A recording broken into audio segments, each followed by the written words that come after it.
kamu sajak nesu tenane ana kedadian apa? Lan iku dis nganti aku mrepeki malang kowe. Tenane aku numpuk dawuhane Prabu Brawijaya supaya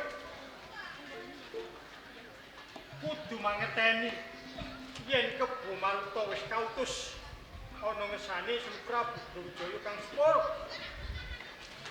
Ngripih balelane Bupati Pasundan Sripati Kaloka. Piye kabar usanane? Begini, kawranu kabeh wis dak lakoni. Malah Kaporo Kebo Maruta wis kemujune Kabupaten Pasundan. Wis ketemu kawan Sripati Kaloka. Banjure Nek kadare Sang Prabu Brawijaya, aku kudu bisa ngelingake yen bisa. Cilik urangan gedhe mati lan Sripati Kaloka. apa wis kelakon dina iki? Ora iki. Malah Kaporo kene aku bakal lak kota ora tedhe ngaling-aling kan kowe. Cetane wektu dina iki. Kebo Maruta dadi satriya malih tinggal fungsi bawa bojo bae.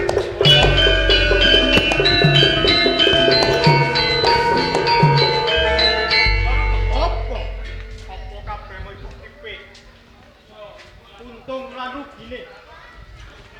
Iki dina kowe dadi satya mantingal merangi wong-wong saka Praja Majapahit. Yo kene ora iki. Nganti aku dadi satria malih tinggal kabeh iki wis dak petung lan dak petang. Untung lan rugine. Saya-saya iki kandhane Sripati Kaloka. Ento wong tuaku nganti tumekaning pati kang mati ora liya wong saya Praja Majapahit. Jeneng aku dirahi kelanan, aku kudu sabela kan wong tuaku lanang. Umpama kowe dadi aku, apa kowe cukup meneng lan ora sabela lan wong tuamu lho iki. Kebo Maruta. Apa? Lah kok gampang percaya karo liya? Kene ora. Kowe kudu mangerteni. Rikala kowe lumbukku kaangkat minangka dadi prajurit Majapahit disumpah ana ngisore Kapulawe Raketa. Sapa ing kono sak isore bendera Gloklapa diwarna. Kabeh mau yen aku keprung saiki singklar. Saka pangucapmu rikala kowe ditumpah ana ngisore Kapulawe Raketa. Kabeh kuwi aku ora lali. Yen to Kebo Maruta iki tau disumpah sani sore Kapulawe Raketa. Soal selek-selen kabeh punggawa praja yen to Kebo Maruta iki bakal ngabdekake jiwa lan ragamu. Ning iki beda dalane. Sawise Kebo Maruta iki mangerteni lelakon kang wis kawuri. Aku ora bakal sabila lan Majapahit. Malah Kapolo Kraton Majapahit iki direpasung Sang Bawana. Kebo Maruta. Op Mangerteni. Padha-padha Senopati.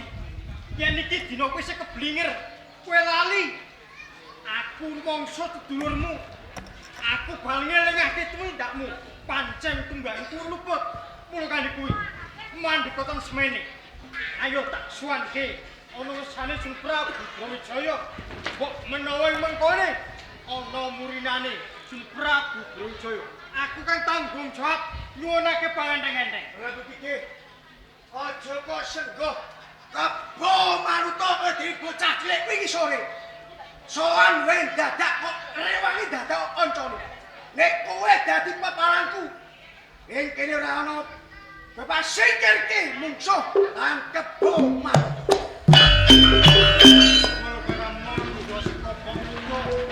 Ora miyur saka pitutur. Yen kowe bacut iki jepolo.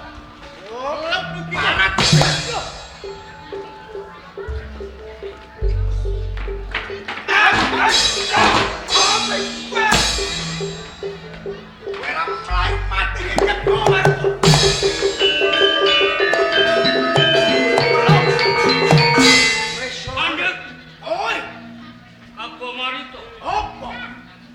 Napa iki dina wis ngobengake kabeh karo wani Pangeran Prabu.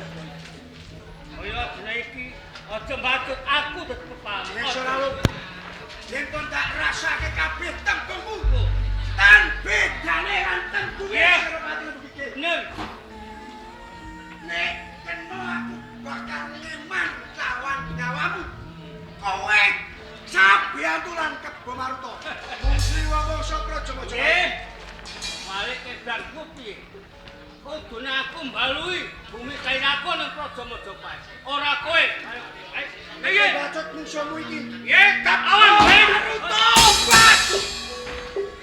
Oi, alai. Mas. Orang Melayu mati kowe.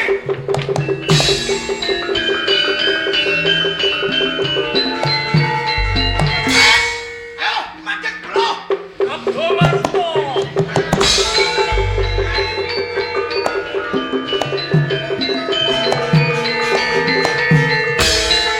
Jebul kaya ngono tumindakmu Kebo Maruta Piye, Patihan? Kowe iki mboyo mawas. Kowe mono Senopati Prangsra Praja Majapahit. Lah ing kena apa? Saiki ki wis wani. Wong-wong sama Majapahit dadi satriya malih tinggal. Lah sing kok karepe piye? Ento tembungmu ndak rasake.